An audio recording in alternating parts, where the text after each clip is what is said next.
దేవుణ్ణి మనం ప్రేమించగలిగితే తండ్రి కుమార పరిశుద్ధాత్మ దేవుడు మన దగ్గరే ఉంటాడు ప్రియులారా. హల్లెలూయా, ప్రైజ్ ది లార్డ్.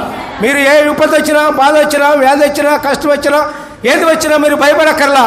దేవుడు మీ దగ్గర ఉన్నారు కాబట్టి మీకు సలహా ఇచ్చి నడిపించేది ఆయనే. మీరు బాగు చేసేది నడిపించేది ఆయనే. మీకు మేలు చేసి నడిపించేది ఆయనే.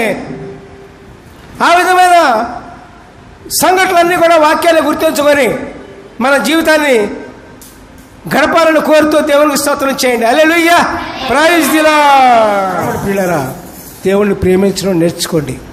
దేవుణ్ణి ప్రేమించగలిగితే భర్త భార్యని ఏ విధంగా ప్రేమించాలి, భార్య భర్తని ఏ విధంగా ప్రేమించాలి, తల్లిదండ్రులు పిల్లల్ని ఏ విధంగా ప్రేమించాలి, పిల్లలు తల్లిదండ్రులను ఏ విధంగా ప్రేమించాలి, ఇరుగు పొరుగు వారిని ఏ విధంగా ప్రేమించాలి, ఎట్టి విధంగా ప్రేమించాలి, ఎవరికి ఏ విధమైన ప్రేమ చూపించాలి అన్న విషయాన్ని మనం గ్రహించగలుగుతాం.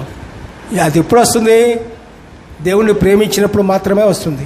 దేవుణ్ణి ప్రేమించకపోతే మరి ఎన్ని కుటుంబాలు భార్యాభర్తలు తగవాడికి విడిపోతున్నారు. భార్యాభర్తలు ఇంట్లో ఎప్పుడు కూడా తగాదులే, కొట్టుకోవటమే, తిట్టుకోవటమే, అన్నీ చేసుకోవటమే. మరి కుటుంబాల్లో ఈ గొడవలు ఇవన్నీ ఉంటున్నాయి అంటే దానికి కారణం ఏంటి ప్రియులారా? దానికి కారణం ఏంటి? దేవుని మీరు ప్రేమించట్లా. దేవుని ప్రేమించగలిగితే అన్ని సమాధానంగానే జరుగుద్ది. సమాధానకరమైన జీవితం ఇచ్చే దేవుడు ఒక్కడు మాత్రమే.